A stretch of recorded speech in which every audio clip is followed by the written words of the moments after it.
मुख्यमंत्री जी मित्रों, सर क्या कहना चाहेंगे? मंडी में गेहूं की खरीद शुरू हो गई है, कई जगह परेशानी भी आ रही है, लेकिन फिर भी किस तरीके से व्यवस्था दुरुस्त की जा रही है?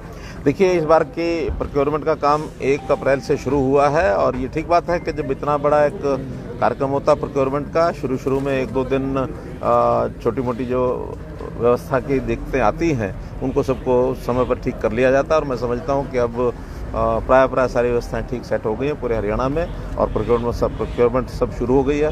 प्रोक्योरमेंट का जो रश है वो लगभग 10 तारीख के आसपास ज़्यादा होगा। अभी इतना रश नहीं है क्योंकि फसल इस बार जो पकी है वो उसमें मौसम के कारण से भी थोड़ा सा डिले है, इसलिए कोई कठिनाई नहीं है और सब ठीक से प्रोक्योरमेंट हो रही है। इशू आया था लेकिन डीसी साहब ने मौके पर कल हमारे डिप्टी कमिश्नर उपायुक्त महोदय वहाँ गए थे मौके पर। उन्होंने जो टोकन का और शेड्यूलिंग का विषय था, हमने चंडीगढ़ से ही उस विषय की जानकारी जब मिली हमें तो उसको समाधान उसका कर दिया था। पूरे हरियाणा के लोगों को शेड्यूलिंग उनके हिसाब से हम कराएंगे जैसा जिस दिन वो लेके आना चाहेंगे, क्योंकि किसान को ही पता होता है कि इस दिन उसकी फसल पकती है, तो जिस दिन पकती है उसके अनुमान से अगले 7 दिन का 8 दिन का जो प्रोग्राम है वो किसानों के कहने के हिसाब से शेड्यूलिंग करेंगे। एक दिन में जो है आम आदमी पार्टी की तरफ से किसान पंचायत रैली की गई है अरविंद केजरीवाल की तरफ से। आज रैली थी, मुझे पता लगा है, लेकिन मुझे पता नहीं है रैली हुई कैसे हुई क्या हुई, इसकी जानकारी आप लोग किसानों के जो विरोध चल रहा है वीआईपी सिक्योरिटी के कारण जो है पूरे शहर वासियों को परेशानी उठती है, पूरे हरियाणा वासियों को परेशानी होती है। कल आप रोहतक में गए, श्रद्धांजलि समारोह में गए थे वहाँ पे अरविंद शर्मा जी के वहाँ पे। देखिए कल इस तरह का कार्यक्रम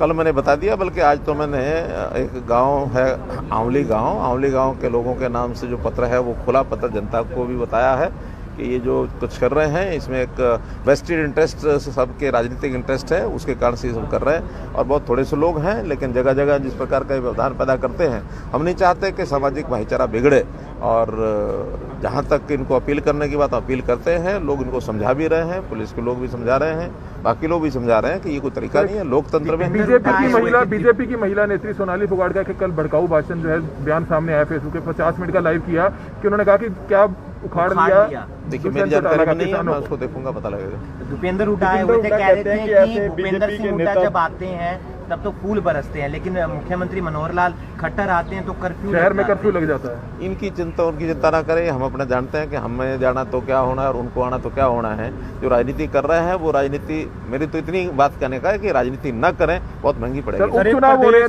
लगातार कोरोना के मामले फिर से बढ़ रहे हैं, बहुत बढ़ रहे हैं, जनता की बात है। आज भी मैंने अपील की है आप लोगों के माध्यम से, आप लोग वहीं थे कार्यक्रम में, कि इसकी सावधानियां बरतें, मास्क भी पहन करके रखें, डिस्टेंसिंग बना के रखें और सैनिटाइज़र का उपयोग करें। तो ये सारे जो पहलू हैं उसको सावधानीपूर्वक रखना ही पड़ेगा, क्योंकि ये चीज़ कब नीचे आ जाए और कब यानी आगे बढ़ जाए।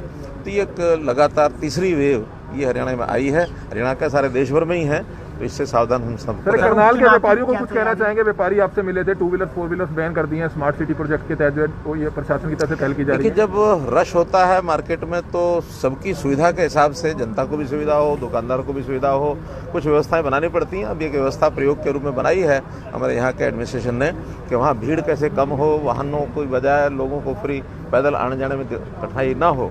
तो कुछ दिन का एक प्रयोग चल रहा है, उसके बाद फिर उनसे बात करेंगे और उसमें से जो जैसा व्यापारी कहेंगे उस साल का। और इलाहाबाद पे चुनाव कब तक होगा? उपचुनाव को लेकर चुनाव आयोग बताएगा। तैयारी लड़ेंगे या जेजेपी को लड़वाएंगे वहाँ से? वो तो हमारा सामूहिक एक गठबंधन का चुनाव होगा, दोनों में से तय करेंगे। सर छत्तीसगढ़ में जो सीआरपीएफ के जो शहीद हुए हैं जवान 20 से ज़्यादा, देखिए ये उग्रवाद जो है, आतंकवाद, खास करके जो बेल्ट है जहाँ नक्सलिज्म बहुत ज़्यादा था, काफ़ी काबू में आ गया था, फिर घटनाएं थोड़ी बहुत कभी होती हैं और तो एक दुखदायी घटना है। मैं ऐसे सब जो जवान हैं हमारे सीआरपीएफ के हैं या अन्य जो पैरामिलिट्री के जो भी जवान वहाँ शहीद हुए हैं उनके प्रति श्रद्धांजलि अर्पित करता हूँ और हर तरीके से ऐसी जो घटनाएं हैं इनको एडमिशन को दोबारा। सफाई कर्मचारियों को तोहफा दिया आपने, सैलरी बढ़ाई है, सब आपको आपके सामने हुआ है और आज उसकी घोषणा हुई है, डिपार्टमेंट के लोगों ने इसको सुन लिया है, तो इसको जब भी करना होगा जल्दी करें,